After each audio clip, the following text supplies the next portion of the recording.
माननीय अध्यक्ष महोदय, जहां आज ये शांति बिल 2025 आप सभी के सामने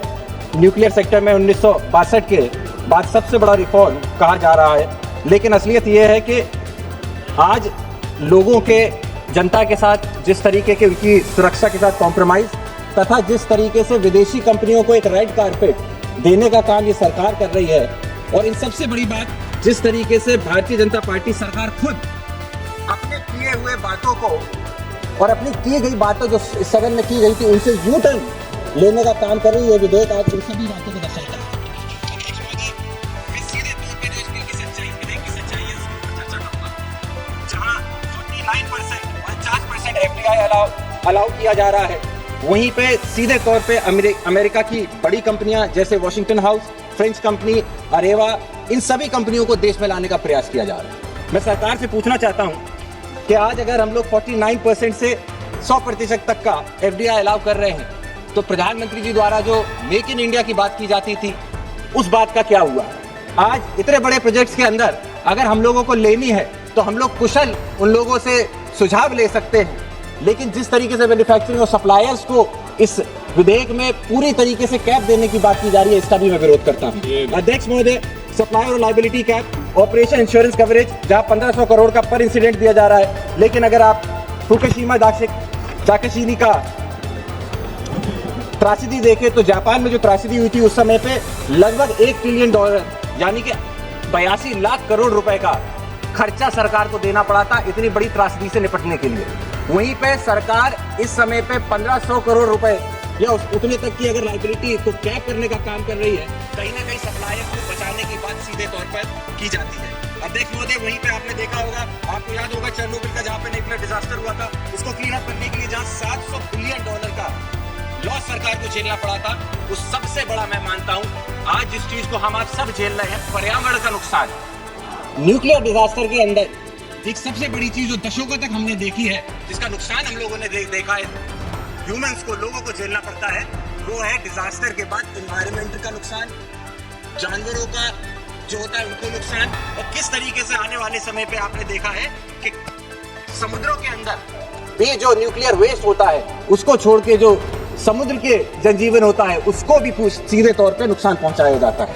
वहीं जब मैं बात करता हूं कि सरकार का टारगेट है 2047 तक 100 गीगावाट कैपेसिटी करना, अभी तक जहां ये 8 गीगावाट तक पहुंचे हैं, वहीं सीधे तौर पे दिखता है कि इसको इन्हें 12 गुना बढ़ाना पड़ेगा। और जब हम 12 गुना बनाने की बात करते हैं तो कहीं ना कहीं सीधे तरीके से सेफ्टी के साथ कॉम्प्रोमाइज होने का भी एक सवाल उठता है। इसको लेकर के हम लोगों ने क्या किया है, इसके ऊपर भी मंत्री जी बताने का कष्ट करें। अब तो सबसे इंपॉर्टेंट है भारतीय जनता पार्टी के डबल स्टैंडर्ड। अध्यक्ष महोदय, जब विपक्ष में थे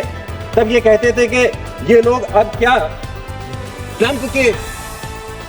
को सीधे तौर पे फायदा देने के लिए ऐसा बिल लेके आ रहे हैं। मैं इसीलिए ऐसा कह रहा हूं क्योंकि पूर्व में अध्यक्ष महोदय हमने देखा है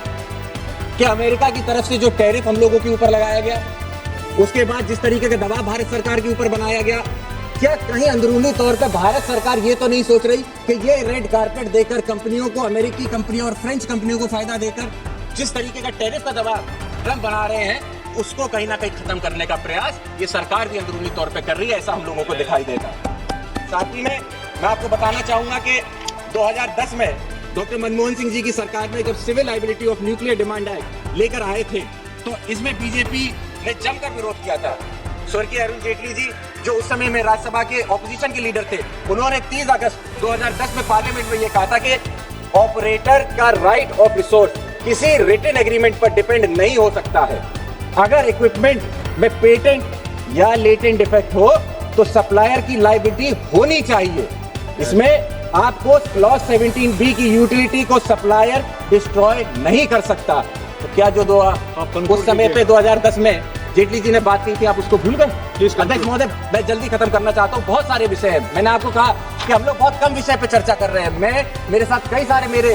सांसद हैं जो इस मुद्दे के ऊपर विस्तृत चर्चा करना चाहते हैं। कई सारे पॉइंट्स हैं जिनको हम लोग नहीं छू पा रहे हैं। पब्लिक सेफ्टी की बात है, फॉरेन कंपनीज की इंटरेस्ट की बात है। वहीं पे आप देखा, जब मैंने आपको बताया कि किस तरीके की हिपोक्रेसी हो रही है कि आज जहां पे महोदय इस बिल की एटॉमिक एनर्जी एक्ट 1962 की civil liability for nuclear damage act 2010 दोनों को अपोज करता है, वहीं पे 63 इयर्स बाद, 63 साल बाद पुराना कानून जिसमें पब्लिक इंटरेस्ट को सबसे ऊपर रखा गया था, आज उसको खत्म क्यों किया जा रहा है? अध्यक्ष महोदय, मेरा आपसे अनुरोध होगा कि इसमें पूरे तरीके से प्राइवेट सेक्टर को ही लेकर आने का प्रयास कर रही है। आज सरकार की स्थिति अध्यक्ष महोदय ये है,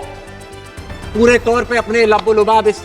बिल को लाने का सरकार का ये है कि जिस फाइनेंशियल परिस्थितियों में आज ये सरकार फंसी हुई है, जहां डॉलर 90 से ज्यादा निकलता चला जा रहा है, इनके कंट्रोल से बाहर हो चुका है, ऐसे में जब इनके पास इन्वेस्टमेंट नहीं है, जब कोई भी कंपनी नहीं आना चाहती है, वहां ये डॉलर के लिए और बाहर की कंपनियों को अपने देश में लाके या इन्वेस्टमेंट और अपना जो डेट है उसको क्लियर करने का प्रयास कर रहे हैं। इसीलिए हम सभी समाजवादी लोग इस बिल का विरोध करते हैं और आने वाले समय में पुरजोर तरीके से विरोध करते रहेंगे। बहुत बहुत धन्यवाद। जय समाजवाद।